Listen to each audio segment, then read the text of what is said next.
ওমরের আদালতে ওমর নিজেই আসামি। আল্লাহু আকবার, জোরে কোন।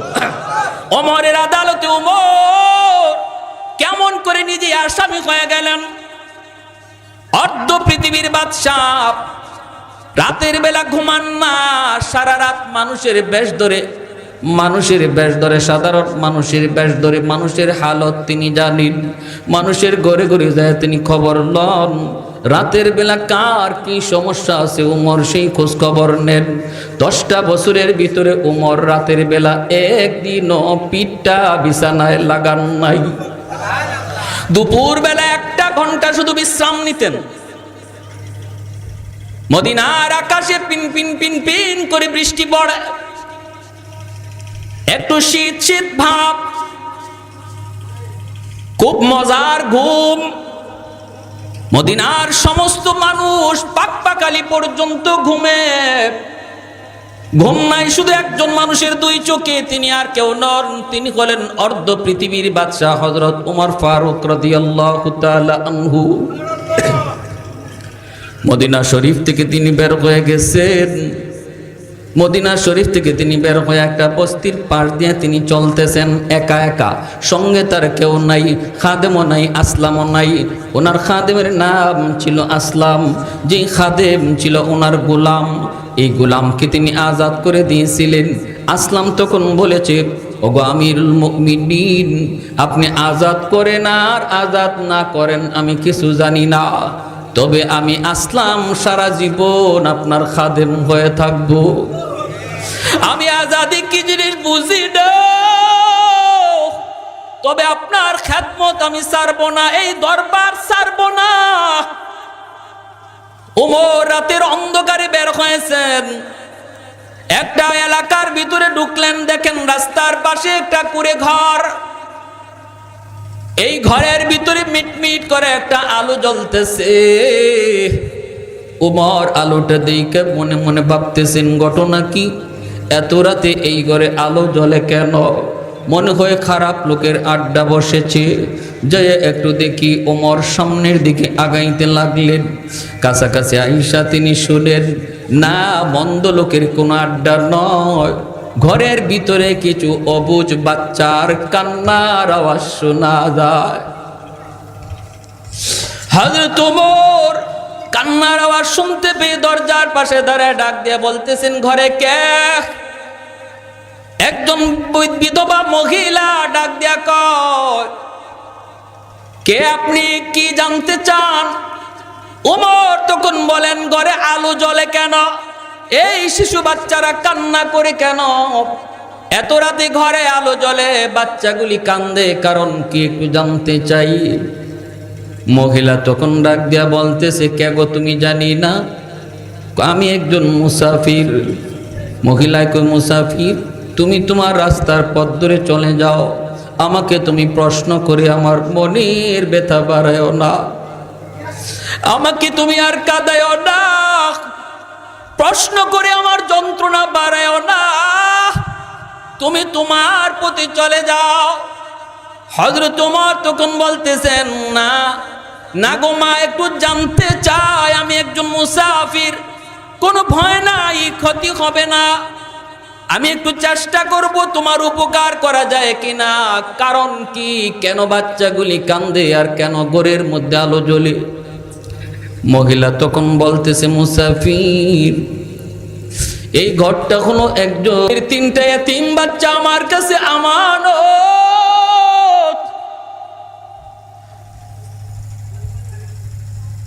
আমার স্বামী যুদ্ধে যায় শহীদ হয়ে গেছেন, 3টা বাচ্চা আমার কাছে আমানত রেখে গেছেন। আমি একজন মহিলা মানুষ, আমি কেমন করে কোথায় গিয়া কাজ করব, কোথায় গিয়া কাজ করে আমি তাদের জন্য খানা সংগ্রহ করব? আমি তো একজন মহিলা মানুষ, আবার বাচ্চাগুলিও আমার বড় হয় নাই যে তারা কাজকর্ম করবে। আজকে 3 দিন হয়ে যায়, আমার চুলায় আগুন জ্বলে না, ঘরে কোনো খানা নাই। শহীদের বাচ্চাগুলি কান্না করে করে তারা অস্থির হয়ে গেছে। সন্ধ্যার সময় আমার একটা দুধের বাচ্চা বেহুশ হয়ে গেছে ক্ষুধার যন্ত্রণায়। আর আমার কাছে শুধু বলতেছে আমার বাকি দুইটা বাচ্চা, কয় মা গো কলিজা ফেটে যায় গো মা, ও মা একটু খানার ব্যবস্থা করো না গো মা। আমি তখন তাদেরকে বুঝ দেওয়ার জন্য চুলায় একটা খালি পাতিলের মধ্যে পানি গরম কইরা বুঝ দিতেছি বাবা একটু ঘুমাও, এই যে মা তোমাদের জন্য পাক করতেছি রে বাজার, পাক হয়ে গেলে পরে তোমাদের খানার ব্যবস্থা হয়ে যাবে। ও মুসাফির, তুমি যে আগুন দেখেছো চুলার মধ্যে আগুন জ্বলে, এটা একটা ধোঁকা। আমি শহীদের 3টা বাচ্চার সাথে ধোঁকা দিতেছি, কারণ আমার এছাড়া আর কোনো উপায় ছিল না। কিছুক্ষণ ঘুমানোর পর ক্ষুধার যন্ত্রণায় 3টা বাচ্চা উঠে গেছে।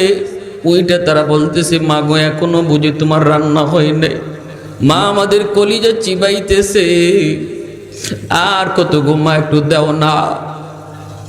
ও মুসাফির শোনো, তোমাকে সাক্ষী রেখে বলতেছি, মদিনার খলিফা হযরত ওমর ফারুক,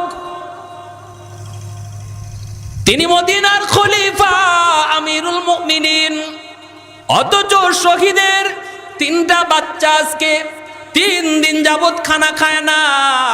খলিফার খবর নাই, তিনি খবর নেনও না। তোমাকে সাক্ষী রেখে আমি বললাম, আমার একটা বাচ্চার যদি কোনো ক্ষতি হয়, কিয়ামতের ময়দানে আমি উমরের গলায় গামছা লাগাইয়া আল্লাহর দরবারে হাজির করব। আমি উমরকে আল্লাহর আদালতে আসামি বানাবো, গলার মধ্যে গামছা লাগাই আল্লাহর দরবারে হাজির করব। এই কথা শোনা মাত্রই হযরত উমর আর দাঁড়ানো অবস্থায় নাই, পশমগুলা দাঁড়ায় গেছে, শরীরে কাঁপুনি শুরু হয়ে গেছে। হযরত উমর নিজের পরিচয় দেন না, পরিচয় না দিয়া দরজার বাহিনী শরীর কাঁপতেছে ভয়ে, চোখ দিয়ে দরদর করে উমরের পানি পড়তেছে। উমর কান্দেন আর বলেন মা গো, ও মা তুমিও তো একটু খবর দিতে পারতা, কারণ তিনি তো খলিফাতুল মুসলিমিন, কত ব্যস্ততা থাকে গো মা, একটু খবর তুমিও তো তারে দিতে পারো, দিলে তো উনি হয়তো ব্যবস্থা করত। মহিলায় তখন কয় মুসাফির, জানি না তুমি কোরআন হাদিসের কদ্দুর জ্ঞান রাখো, তুমি কি আমার নবীর হাদিস জানো না? আমার নবী বলেছেন খলিফার দায়িত্ব হলো তার প্রজার খবর নেয়া, বাদশার দায়িত্ব হলো তার জনগণের খবর নেয়া। আমার নবী এই কথা বলেন নাই জনগণ বাদশারে খবর দেওয়া, এই কথা আমার নবী বলেন নাই। তুমি কি হাদিস জানো না? উমরের আসমান ভেঙ্গে যেন মাথায় পড়ল, হায় মহিলা তো নবীর হাদিসও অনেক জানে। কাপ শুরু হয়ে গেল, অর্ধ পৃথিবীর বাদশা উমর দৌড় শুরু করে দিলেন, মদিনার দিকে দৌড়। রাত গভীর, সবাই ঘুমায় রইছে। বাইতুল মালের সামনে এসেই ওমর ডাক শুরু করে দিলেন, তোরা কে কোথায় আছো রে, কে কোথায়? তাড়াতাড়ি করে তোরা বাইতুল মালের চাবিটা তালাটা খুল। দৌড়ায়া খাদেম খুদ্দাম বের হয়ে গেল, এত রাত্রে খলিফার আওয়াজ, দৌড়ায় বের হয়ে গেল। উনি বলতেছেন বাইতুল মালের তালা খুলো, তালা খুলো। চাবি দিয়া তালা খোলার পর উমর ভিতরে ঢুকলেন, দর দর করে পানি পড়তেছে, দাড়ি ভিজা ভিজা, জমিনে পানি পড়ে। কর্মচারী সহ ম্যানেজার সবাই অবাক হয়ে বলতেছে খলিফাতুল মুসলিমিন ঘটনা কি একটু বলেন। হযরত উমর বলতেছেন আমারে তোমরা কথা কয়ও না, সময় তোমরা নষ্ট করায়ও না গো, তাড়াতাড়ি করে একটা আটার বস্তা আমি উমরের মাথায় তুইলা দাও, একটা আটার বস্তা আমি উমরের মাথায় তুইলা দাও। খাদেম কয় হুজুর আমি মাথায় নেই। উমর বলে রাখ, মাথায় নিবি না, কিয়ামতের ময়দানে উমরের গলায় যখন রশি লাগবে কেউ সামনে আইবা না, সেদিন উমরের উপকারের জন্য কেউ সামনে আসবা না। অতএব আটার বস্তা কেউ মাথায় নিও না, আমি উমরের মাথায় উঠাও। আসলাম দৌড়ে আসছে, হুজুর একটু কন। হুজুর বলতেছে তাড়াতাড়ি করে আসলাম, তুই কিছু গোশত আর কিছু রুটি নিয়ে আমার পিছনে পিছনে দৌড়া রে, আর আটার বস্তাটা আমার মাথায় উঠায় দে। খলিফাতুল মুসলিমিন, অর্ধ পৃথিবীর বাদশাহ উমর আটার বস্তা মাথায় লইয়া মদিনা থেকে কুলির মতো দৌড় শুরু করলেন। পিছনে পিছনে আসলাম দৌড়ায়। এ শাসক গোষ্ঠী বলেন আর প্রশাসন বলেন আর দায়িত্বশীল বলেন, যে যেখানে যেই পদে দায়িত্বশীল, ভালো করে ইয়াদ রাখো, দায়িত্ব পালন করার শিক্ষা গেছেন অর্ধ পৃথিবীর বাদশা উমর। কিভাবে নিজের দায়িত্ব পালন করতে হয়, যদি এইভাবে দায়িত্বশীল তাদের দায়িত্বকে আমানত জানতো, তাহলে দেশের অবস্থা, বিশ্বের অবস্থা, সমাজের অবস্থা এত খারাপ হইতো না। ঠিক কিনা জোরে কর ভাইয়েরা বন্ধুরা। ওমর দৌড়তে দৌড়তে ওই জায়গায় দরজার সামনে যায় হাজির, ডাক দিয়ে বলতেছেন, মা গো, ও মা, মা তুমি দরজাটা একটু খোলো, তুমি একটু পর্দার আড়ালে থাকো, আমি কিছু আটা নিয়ে আসছি, কিছু খাবারের ব্যবস্থা করেছি। হযরত ওমর তিনি যা বলতেছেন, আসলাম রে, ও আসলাম, তাড়াতাড়ি করে তুই গোশতটা বের কর, গোশতটা বের করে নগদ নগদ রুটিটা দি, আর আমি চুলায় আগুন জ্বালাই, আমি চুলায় আগুন জ্বালাই, তুমি কাইগুলি মাখাও। হযরত ওমর জীবনে কোনো দিন এইভাবে চুলায় আগুন জ্বালান নাই। চুলায় আগুন জ্বালাইতে যায় কয়বার আগুন নিবে, কয়বার জ্বলে, ধোঁয়াগুলি তার দাড়ির ভিতরে ঢুকে, চোখগুলি লাল হয়ে যায়, তবুই কষ্ট করতেছেন, চোখের পানি জড়াইতেছেন, আর বলেন, মালিক তুমি দেখতেছো গো মালিক, ও মালিক এতটুকু কষ্ট নয়, আমি ওমর গলা থেকে রশি ছাড়ানোর জন্য আরো কষ্ট করতে রাজি। যেরকম সুবহানাল্লাহ। হাসরের মাঠে তোমার আদালতের আসামি হওয়া থেকে বাঁচার জন্য আরো যদি কষ্ট, আরো যদি পরীক্ষা নিতে হয়, আল্লাহ আমি দিতে রাজি। হযরত ওমর আগুন জ্বালাইলেন, তারপরে তিনি গোশতটা দিলেন। বাচ্চাগুলি হাসতেছে, আনন্দ পাইতেছে, অন্ধকারে কিছু কিছু দেখতেছে চেহারাটা, মুসাফিরের চেহারাটা কিছু কিছু দেখতেছে ঝাপসা ঝাপসা। মহিলা তিনিও বলতেছে, বাবারা, বাচ্চারা বলতেছে, মা গো, মনে হয় তিনি বহুত বড় একজন মহামানব। মায় কয়, বাবা, শুধু মানব নয়, তোমাদের কান্নার কারণে মনে হয় আল্লাহ ফেরেশতা পাঠায়া দিছে। অবুঝ শিশু বাচ্চাগুলির কান্না, এই কান্নার কারণে মালিক মনে হয় ফেরেশতা পাঠায়া দিছে। ওমর খানা দানার ব্যবস্থা করায় তিনি বলতেছেন, মা, বাকিরে একটা আটার বস্তা রেখে গেলাম, রুটিটা ওদেরকে খাওয়াও, বাকি আটাগুলিও তুমি ভিতরে নিয়ে নিও। এই বইলা হযরত ওমর তিনি ঘর থেকে বের হলেন, আসলামও বের হলো। ভাইরা বন্ধুরা, পূর্ব আকাশে ফর্সা হয়ে যাচ্ছে, সুবে সাদিক, ফজরের আজান হয়ে যাবে। ওই অবস্থায় ওমর দরজার ঘরের কোনায় আয়েশা তিনি দাঁড়ায় গেলেন। আসলাম বলতেছে, ওগো আমিরুল মুমিনিন, দাঁড়াইলেন কেন গো? তিনি, আপনি তো মদিনার মসজিদের ইমাম, একটু পরেই ফজরের আজান হবে, মদিনার মসজিদের মানুষজন আপনার ইমামতির অপেক্ষা করবে, কেন দাঁড়ালেন? তাড়াতাড়ি চলুন। ওমর তখন কাঁদেন আর বলে, আসলাম, এই জায়গাটায় দাঁড়ায় দাঁড়ায় আমি শহীদের 3টা বাচ্চার কান্নার আওয়াজ শুনেছিলাম। এখন আমার মন বলে, এখানে দাঁড়ায় দাঁড়ায় আমি বাচ্চাগুলির একটু হাসি আনন্দ শুনব। বাচ্চাগুলি আনন্দ করতেছে, শোনার পর শুকরিয়া তান সেজদা দিয়া আল্লাহর দরবারে শুকরিয়া জানায়া মদিনার দিকে রওনা। মসজিদে নববীতে আযান হয়ে গেল, ইমামতি করলেন ওমর। নামাজ পড়ানোর পরে বলতেছেন, ইয়া আইয়ুহাল মুসাল্লুন, হে মুসল্লিরা, তোমরা যার যার জায়গায় বসে থাকো। ইন্দানা হাদ, আমাদের সামনে একটা বিচার আছে, বিচার। কেউ জায়গা থেকে উঠবা না, জঘন্য থেকে জঘন্যতম একজন অপরাধীর বিচার হবে আজকে মসজিদে নববীতে। কেউ তোমরা জায়গা থেকে উঠবা না, যার যার জায়গায় বসা থাকো। এলানটা শোনা মাত্রই মুসল্লিরা যার যার জায়গায় বসা রইলেন। সবাই মনে মনে ভাবতেছেন, খলিফাতুল মুসলিমিন তিনি তো রাতের অন্ধকারে রাস্তায় রাস্তায় তিনি ঘুরেন, তিনি তো পাড়ায় পাড়ায় মহল্লায় মহল্লায় ঘুরেন, না জানি কোথায় কি অন্যায় দেখেছেন, কোথায় কি অন্যায় জানি দেখেছেন। বিচার হবে কঠিন, বিচার কেউ নড়ে না চড়ে না। ওই অবস্থায় হযরত ওমর নামাজটা পড়ায় তিনি মিম্বরে বসে গেলেন। বৈশায় তিনি পুলিশকে আদেশ করলেন, যাও অমুক বস্তিতে যাও, রাস্তার কিনারা একটা বাড়ি, রাস্তার কিনারা একটা ঘর, ভাঙ্গাচোরা ঘর, ওই ঘরে যায় দেখবা একজন বিধবা মহিলা, সাথে আছে তার 3টা বাচ্চা।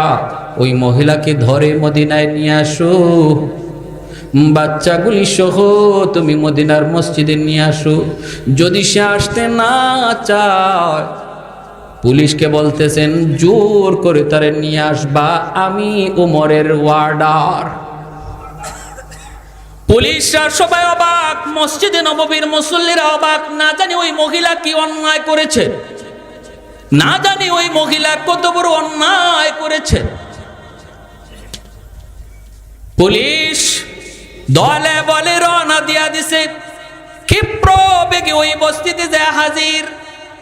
ঘর পেয়ে গেল, মহিলাকে ডাক দিয়া বলতেছে, আমিরুল মুমিনিন খলিফাতুল মুসলিমিন উমরের ওয়ার্ডার, আপনাকে মদিনায় যেতে হবে, আপনার বিরুদ্ধে উমরের আদালতে বিচার। মহিলা যেন আসমান ভেঙে পড়ল, ভয়ে মহিলা কাঁপতেছে, হায়রে কি আবার ঘটে গেল। গত রাত আমি একজন মুসাফিরকে বলেছিলাম উমরের গলায় গামছা লাগাইব আল্লাহর আদালতে, মনে হয় এই মুসাফির উমরকে যায় বইলা দিছে, না জানি আমার কি বিচার হয়। মহিলার চোখ দিয়া পানি চলে আসলো, ভয়ে কাঁপতেছে, বাচ্চাগুলি মারে জড়ায় ধরছে। মা কাঁদো কেন? মা কই, বাবা জানি না তোমাদের তকদিরে কি আছে বাবা, জানি না উমরের আদালতে কি বিচার হয় রে বাবা। যদি আমরা না যাই আমাদেরকে নাকি জোর করে নিয়ে যাবে, তাহলে মামলা বড় জটিল। চলো বাদান চলো, কয়া দুধের বাচ্চাটারে মা কুলে নিয়া, আর বাকি 2টা বাচ্চারে 2 হাতের মধ্যে 2টা মা রওনা দিছে। আর আল্লাহর কাছে চোখের পানি জড়ায় কান্দে, মালিক মালিক তোমার কাছে মাপ চাই, জানি না কোন অন্যায় হয়ে গেছে, আজকে ওমরের ক্রোধ থেকে আমারে বাঁচাইও। যায় আর চোখের পানি ধরে কান্দে, ও মালিক ওমরের আদালতে আজকে বাঁচাইও, ইজ্জত লয়ে যেন ফিরে আসতে পারি মালিক, তুমি সব পারো সব পারো। মহিলা যাইতেছে মসজিদে নববীতে, সবাই যার যার জায়গায় বসা, হযরত ওমর মিম্বরের মধ্যে বসা। মহিলাকে আসামি বানায় যখন মসজিদে নববীর দরজার সামনে হাজির করা হয়, মহিলা ভিতরে ঢুকবে, হযরত ওমর বলতেছেন মাঝখান দিয়া রাস্তা করে দাও। সাথে সাথে মাঝখানের মুসল্লিরা সরে গেলি, মহিলার হাত পা গুলা কাঁপতেছে। হঠাৎ করে মহিলা নজর কইরা দেখে মিম্বরের মধ্যে যেই মানুষটা বসা দেখা যায়, ইনি তো উমর হবেন, চেহারাটা গত রাত্রের মুসাফিরের মতো।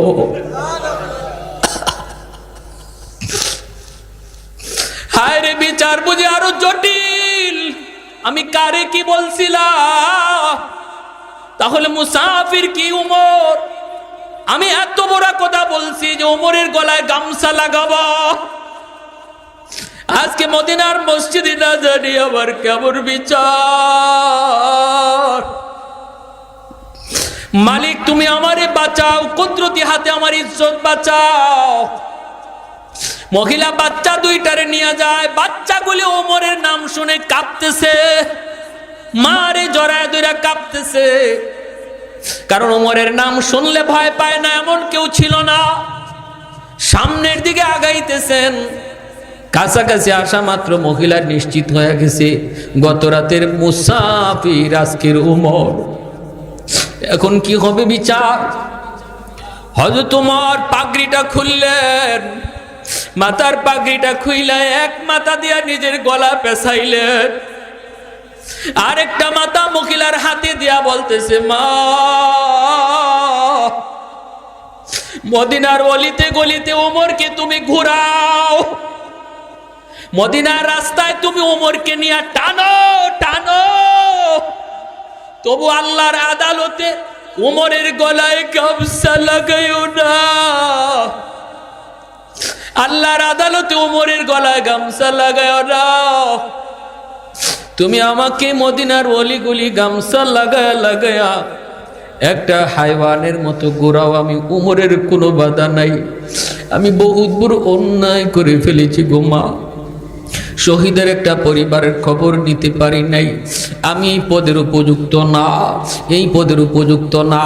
মহিলার সাথে সাথে বলতেছে, আমিরুল মুমিনিন আমি আপনাকে চিনি না, আমি আপনাকে চিনি নাই, আপনি আমাকে মাফ করে দিবেন। আজ বুঝলাম কেন মায়ার নবী বলেছেন আমার উমর আমার গোটা উম্মতের জন্য রহমত। আজ আমি বুঝেছি আমার নবীর ওই কথা, আমার উমর উম্মতের জন্য রহমত রহমত। আপনি আমাকে মাফ করে দিয়েন, আপনার উপরে আমার কোনো অভিযোগ নাই, কোনো অভিযোগ নাই।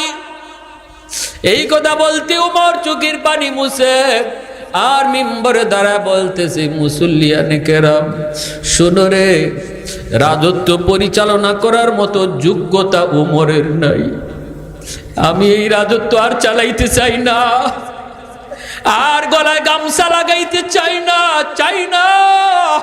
তোমরা যারে খুশি বাদশা বানাও, যারে খুশি খলিফা বানাও, আমি উমর এই মুহূর্তে খলিফাতুল মুসলিমিন থেকে ইস্তেফা দিলাম।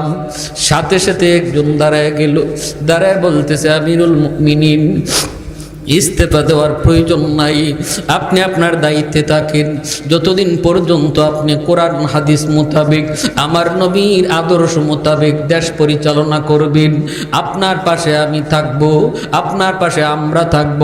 আর যেদিন থেকে আপনি এক চুল পরিমাণ আমার নবীর আদর্শ থেকে সরে যাবেন, ওই দিন আমি এই তলোয়ার দিয়া আপনাকে সোজা কইরা দিব। সাথে সাথে উমর বলেন, আলহামদুলিল্লাহ, এমন যদি মানুষ থাকে তাহলে উমর রাজত্ব চালাইতে একটু সাহস পাবে। জোরে কোন সুবহানাল্লাহ। ফারুক তেরা নাম সে ইসলাম রহেগা, ফারুক তেরা নাম সে ইসলাম রহেগা, दुनिया की अदालत में तेरा नाम रहेगा, दुनिया की अदालत में तेरा नाम रहेगा, सिद्दीक तेरा नाम से इस्लाम रहेगा, दुनिया की सदाकत में तेरा नाम रहेगा, उस्मान तेरा नाम से इस्लाम रहेगा, दुनिया की सखावत में तेरा नाम रहेगा, हैदर तेरा नाम से इस्लाम रहेगा, दुनिया की शजाअत में तेरा नाम रहेगा, दुनिया की शजाअत में तेरा नाम रहेगा। একটু জোরে সুরে বলি আল্লাহু আকবার, আর একটু জোরে আল্লাহু আকবার। এজন্য আল্লাহ পাক রব্বুল আলামিন কয়, প্রত্যেকেই তোমরা দায়িত্বশীল, দায়িত্ব জিনিসটা অনেক বড়, অনেক বড়। এই দায়িত্বের ব্যাপারে আল্লাহর কাছে সবাইকে জবাব দেওয়া লাগবে। দায়িত্ব ছোট হোক বড় হোক, সকল দায়িত্বের ব্যাপারে আল্লাহর কাছে জবাব দেওয়া লাগবে, ঠিক কিনা? আলা কুল্লুকুম রাইন ওয়া কুল্লুকুম মাসউলুন আন রাইয়াতিহি। ভাইরা বন্ধুরা, এজন্য ওয়ার্ডটা হলো মেম্বারের কাছে আমানত, ইউনিয়নটা হলো চেয়ারম্যানের কাছে আমানত, এমপির আসনটা হলো এমপির কাছে আমানত, ডিপার্টমেন্ট হলো মন্ত্রীর কাছে আমানত, দেশটা হলো প্রধানমন্ত্রীর কাছে আমানত। আওয়াজ দিয়ে বলেন ঠিক কিনা? মাদ্রাসা হলো মুহতামিমের কাছে আমানত, ছাত্রগুলি হলো উস্তাদের কাছে আমানত, মুরিদগুলি হলো পীরের কাছে আমানত। এমনি ভাবে আমার আপনার সন্তানগুলি বাপ মার কাছে বহুত বড় আমানত। যদি এই আমানতে খেয়ানত করো আল্লাহর গোলাম, হাসরের মাঠে এই সন্তান মা বাবাকে আসামি বানায় দিবে। যেই সন্তানের ব্যাপারে বাপ মা এই আমানতদারি রক্ষা করেছে, হাসরের মাঠে আল্লাহ পাক ওই বাপ মারে ডাক দিবে, কোথায় হাফেজে কোরআনের বাবা? আজকে সালেহ আহমদ তাকরিম সারা বিশ্ব জুড়ে কোরআনের প্রতিযোগিতায় 3 নাম্বার হইয়া বাংলাদেশের সুনাম বয়ে এনেছে, বাংলাদেশের ইজ্জত বাড়াইছে, বাংলাদেশের নাম বিশ্বে পরিচিত করেছে। ঠিক কিনা জুড়ে বলেন? আজকে বাংলার মুসলমানের ইজ্জত, বাংলার মাদ্রাসাগুলির সুনাম সালেহ আহমদ তাকরিমের মতো সন্তান মাদ্রাসায় জন্ম দেয়, শিক্ষা দেয়। ঠিক কিনা? ভাইরা বন্ধুরা, কিয়ামতের ময়দানে এমন হাফেজে কোরআনের বাপ মারে আল্লাহ ডাক দিবে, কোথায় তাকরিমের বাপ মা? কোথায় আব্দুর রহিমের বাপ মা? কোথায় আব্দুল করিমের বাপ মা? কোথায় তোমরা আসো? অথচ নবীর বাপ মারে আল্লাহ ডাক দিবে না, ওলির বাপ মারে আল্লাহ ডাক দিবে না। আল্লাহ ডাক দিবে কোথায় হাফেজে কোরআনের বাপ মা? কোথায় আলেমের বাপ মা? সমাজ চলতেছিল একদিকে, সমাজ বলছিল ডাক্তার বানাও, সমাজ বলছিল ইঞ্জিনিয়ার বানাও, সমাজ বলছিল তারে প্রফেসর বানাও, সবাই চলছে একদিকে, কিন্তু তোমরা বাপ মা ভিন্ন লাইনে চলছো। আমি আল্লাহরে খুশি করার জন্য কোথায় আজ আসো? আমি আল্লাহ নিজের হাতে পাগড়ি পরাবো। মান করা আল কুরআন ওয়া আমিলা বিমা ফিহি উলবিসা ওয়ালিদাহু তাজান ইয়াউমাল কিয়ামা। ওই পাগড়ি নবীর বাপ মারে পরাবে না, কোন ওলির বাপ মারে আল্লাহ পরাবে না, কিন্তু একজন হাফেজে কোরআনের বাপ মা, ওই সন্তান যেই সন্তানের ব্যাপারে বাপ মা আমানতদারি রক্ষা করেছে, ওই বাপ মারে আল্লাহ নিজের হাতে হাসরের মাঠে পাগড়ি পরাবে। দাউহু আহসানু মিন দাউইশ শামস। যেই পাগড়ি আর মুকুটের পাওয়ার নবী বলে সূর্যের চেয়েও বেশি পাওয়ারফুল হবে। ভাইরা বন্ধুরা, এজন্য যারা এই মাদ্রাসায় সন্তান দিয়েছো, বাপ মা ঠকেন নাই। বাবা মা যারা সন্তান মাদ্রাসায় দিছো, ঠগেন নাই, বরং জিতছেন। ঠিক কিনা? আর একটু জোরে বলেন ঠিক কিনা? ভাইরা বন্ধুরা, এজন্য বলতেছি রে ভাই, মনটারে বড় করেন। সমাজের মানুষকে কি বললো সেদিকে আমার দেখার বিষয় নয়, সন্তানের কামাই দিয়ে আমি চলবো এই নিয়ত বাদ দেন। নিয়ত করেন, আল্লাহ আমার সন্তানকে তুমি সদকায়ে জারিয়া বানাও। আমার মৃত্যুর পর যেন আমার জানাজা পড়ায়, আমার মৃত্যুর পর যেন সন্তান আমারে গোসল দেয়, আমার মৃত্যুর পর যেন আমার সন্তান ইয়াসিন কবরের পাশে পড়ে। জানাজার নামাজ ইমাম সাহেব পড়াইলে চোখ দিয়া পানি আসবে না, মাদ্রাসার উস্তাদ পড়াইলে চোখ দিয়া পানি আসবে না। সন্তান বাবার জানাজার পাশে দাঁড়াইয়া যখন কইবু মালিক, সাথে সাথে দর দর করে চোখ দিয়ে পানি চলে আসবে। কত বাচ্চা কোরআনের সবক নেওয়ার সময় হাউমাউ করে কান্দে আর কই, হুজুর আজকে আমার আব্বা দুনিয়ায় না। বন্ধুরা, কোরআনের সবক নেই, বাবা উস্তাদদের মিষ্টি খাওয়ায়। আজ যদি আমার আব্বা দুনিয়া থাকতেন, আমার বন্ধু বান্ধব উস্তাদদেরকে মিষ্টি খাওয়াইতেন। কবরের পাশে গিয়া কই, বিসমিল্লাহির রহমানির রহিম। হাকিমুল উম্মত থানবী আলাইহির রহমা লিখেন, কবরের ভিতরে বাবার আযাব হইতেছে। আল্লাহ পাক আযাবের ফেরেশতারে কয়, ফেরেশতারা আযাব বন্ধ কর। আমার বান্দার ছোট্ট বাচ্চাটা কবরের পাশে দাঁড়ায় কয়, আমি আল্লাহ নাকি রহমান, আমি নাকি রহিম, আমার দয়া মায়ার নাকি কুল কিনারা নাই। যার বাচ্চায় আমারে রহমান কয়ে ডাক দেয়, আমি আল্লাহ তার বাবারে মারতে পারি না, আমি আল্লাহ তার মার কবরে আযাবে দিতে পারি না। সার্থক হয়ে যাবে বাপ মার সন্তান জন্ম দেওয়া। এমন একটা সন্তান যদি বানাইতে পারো রে ভাই, এজন্য বলতেছি ঘরে ঘরে কোরআনের হাফেজ তৈরি করো, আল্লাহ জগতের হায়াত আল্লাহ বাড়ায় দিবি, আল্লাহ রহমত নাজিল করবে। ঘরে ঘরে কোরআনের হাফেজ তৈরি করো, ঘরে ঘরে সালেহ আহমদ তাকরিম তৈরি করো। আল্লাহ আল্লাহ এই গোটা সমাজটারে কুদরতিভাবে নিরাপত্তা দান করবে। কোরআনের হাফেজের ইজ্জত হবে, আলেমের ইজ্জত হবে, কুদরতিভাবে আল্লাহ নিরাপত্তার বেষ্টনী দিয়া রাখবে। কোরআন মা হুয়া শিফাউ ওয়া রাহমা। আল্লাহ বলেন কোরআন জগতের জন্য রহমত। যেই সমাজে কোরআনের দাম আছে, যেই সমাজে মাদ্রাসার সুনাম আছে, যেই সমাজের মানুষ মাদ্রাসারে কদর করে, মাদ্রাসার ছাত্র উস্তাদকে মহব্বত করে, শ্রদ্ধা করে, আল্লাহ রাব্বুল আলামিন বলেন ওই সমাজে আমি আল্লাহ গজব দূর রাখি, রহমত নাজিল করি। আলহামদুলিল্লাহিল্লাযী হাদানা লিহাযা ওয়া মা কুন্না লিনাহতাদিয়া লাউলা আন হাদানাল্লাহ লাকাদ জাআত রাসূলু রাব্বিনা বিল হক রব্বানা যালামনা আনফুসানা ওয়া ইল্লাম তাগফির লানা ওয়া তারহামনা লানাকুনান্না মিনাল খাসিরিন রব্বিরহামহুমা কামা রাব্বায়ানি সগীরা রব্বিরহামহুমা কামা রাব্বায়ানা সগীরা। রব্বুল আলামিন, আয় আল্লাহ কুদরতি নজরে একটু তুমি তাকায় দেখো। আয় আল্লাহ, গরমের ভিতরে তোমার বান্দারা বসে বসে তোমার কথা, তোমার হাবিবের কথা, কোরআনের কথা, হাদিসের কথা কেমনে শুনতেছে গো আল্লাহ। আল্লাহ কষ্ট হইতেছে, ঘরে পর গেলে পরে ফ্যানের বাতাস পাবে। আয় আল্লাহ, ফ্যান ছাড়া গরমের মধ্যে বসা শুধু তোমাকে রাজি করার জন্য, শুধুমাত্র তুমি মাওলাকে রাজি করার জন্য, দুনিয়ার কোনো কিছু পাওয়ার জন্য না। আল্লাহ, আমাদের এই বসার উপর তুমি রাজি হয়ে যাও। আল্লাহ, আমাদের এই আশা বসা তোমার কোরআন হাদিসের কথা শোনাকে নাজাতের উসিলা বানায় দাও। মাওলা, জানি না কার জানি আমার মতো দুঃখিনী মা দুনিয়ায় নাই। যার মা নাই সে জানে মা কত বড় নিয়ামত, যার বাবা নাই সে জানে বাবা কত বড় দৌলত।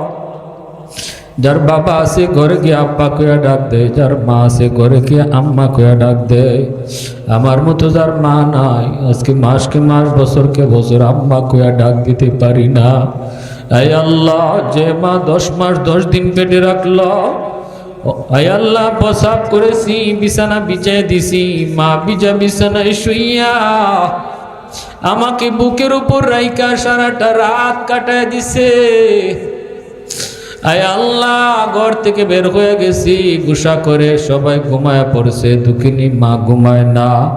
দরজার পাশে দাঁড়ায় দাঁড়ায় গভীর রাত পর্যন্ত আমার অপেক্ষা করছে। আল্লাহ, ওয়াজ শেষ করে গভীর রাতে বাড়িতে যায় পৌঁছতাম, দেখতাম মা তখনও সজাগ। আয় আল্লাহ, রাস্তায় কতবার মার ফোন আসতো। আয় আল্লাহ, এখন আর কেউ ফোন দেয় না। মার রুমে যায় আর বাতি জ্বলতে দেখি না। সন্তান ডাক দিয়ে কই, মাগো তুমি এখনো বুঝি ঘুমাও নাই? মায় কয়, বাজান তোমারে বাহিরে রাইখা আমি মা কেমনে ঘুমাই রে বাজান। এমনও মার কলিজায় যেই সন্তানরা ব্যথা দিতেছে, আল্লাহ তুমি তাদেরকে সহি বুঝ দাও। এমনও বাবার কলিজায় যেই সন্তান ব্যথা দেয়, আল্লাহ তুমি বুঝ দাও। অনেক বাপ মা চোখের পানি জড়ায় কান্দে সন্তানের কষ্টে। আল্লাহ, ওই সন্তানের দুনিয়াও বরবাদ, আখিরাতও বরবাদ, সেটা সে বুঝে না। আল্লাহ তুমি তারে সেই সহি বুঝটা দিয়ে দাও। সন্তানগুলিকে কোরআনের হাফেজ বানাও, আলেমে দিন বানাও।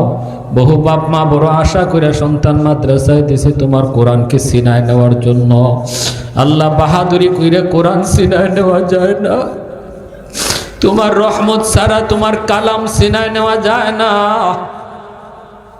আল্লাহ, যেই বাচ্চারা মার কুলি ঘুমাইতো, বাবার তুলায় তুলায় বাবার খানা খাইতো,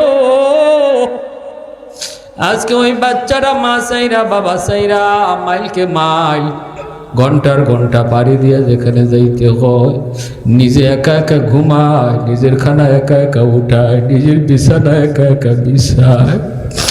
বাবার কলিজাটা কান্দে, বাবা কিছু ভালো খাইতে গেলে চোখ দিয়ে পানি ঝরায়। মা ভালো কিছু খাইতে পারে না, চোখ দিয়ে পানি ঝরে সন্তানটার কথা ইয়াদ হয়ে যায়। না জানি মালিক আমার সন্তানটা এখন কি খায়। এতটুকু কুরবানি যেই বাপ মা করছে গো আল্লাহ, তুমি তাদের উপর রাজি হয়ে যাও।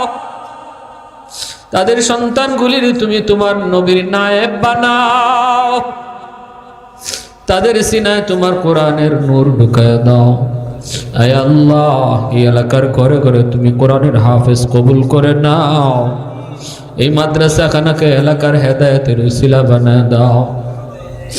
আল্লাহ, ঘরে ঘরে আলেমে দিন কবুল করে নাও। আয় আল্লাহ, মা বোনদেরকে মাফ করে দাও। এই এলাকার যত মুর্দেগান কবরে শুয়ে আছে গো মালিক, এই মাদ্রাসার খাতিরে প্রত্যেকের কবরের আযাব মাফ করে দাও আল্লাহ। প্রত্যেকের কবর কি জান্নাতের বাগিচা বানায় দাও। কত মানুষ আয় আল্লাহ মাদ্রাসার খেদমত কইরা আজকে কবরে শুয়ে রইছে, ওই খেদমতের উসিলায় কবরখানাকে জান্নাতের বাগিচা বানায় দাও। বর্তমানে যারা মাদ্রাসার খাদিম কমিটিতে আছে, উপদেষ্টা আছে, খেদমত করে, আল্লাহ তুমি তাদের উপরে রাজি হয়ে যাও আল্লাহ, তাদের খেদমতকে নাজাতের উসিলা বানায় দাও। ছাত্রগুলাকে নিজের সন্তানের পথ মতো মহব্বত করার তৌফিক দাও আল্লাহ। এলাকার প্রতিটা মানুষের অন্তরে মাদ্রাসার মহব্বত, ছাত্র ওস্তাদের মহব্বত দিন দিন বাড়ায় দাও। মাওলায়ে করিম যত হাজত গাইবি খাজানা থেকে পুরা করো আল্লাহ, যত অসুবিধা তুমি সমাধান করো আল্লাহ। পড়ালেখার দিন দিন তারাক্কি এনায়েত করো, আখলাকে নবুয়্বি তাদেরকে দান করো মাওলায়ে করিম। আমার বৃদ্ধ বাবাজিদের হায়াতে বরকত দিয়ে দাও। আমার যুবক ভাইদেরকে পাক্কা দিনদার বানাও আল্লাহ। যুবক ভাইদেরকে মসজিদমুখী বানাও আল্লাহ। যুবকদেরকে ইসলামের সৈনিক হিসেবে কবুল করে নাও। যারা অসুস্থ আল্লাহ তুমি সুস্থতার নিয়ামত দিয়ে দাও। অনেকে দেশ বিদেশ থেকে দোয়া চাইছে আল্লাহ, কে কোন উদ্দেশ্য নিয়ে হাত বাড়াইছে দিলের দিকে তাকায়া প্রত্যেকের দোয়াকে কবুল করো, মঞ্জুর করো। যারা দান সদকা করলেন আল্লাহ তুমি তো দেখছো কোন নিয়তে তোমার নবীর বাগানে দান করছে আল্লাহ, দিলের দিকে তাকায়া তাদের দিলের নিয়তকে কবুল করো, মঞ্জুর করো। সাল্লাল্লাহু তাআলা আলা খাইরি খালকিহি মুহাম্মদ ওয়া আলা আলিহি ওয়া আসহাবিহি আজমাইন আমিন বিরহমাতিকা ইয়া আরহামার রাহিমিন।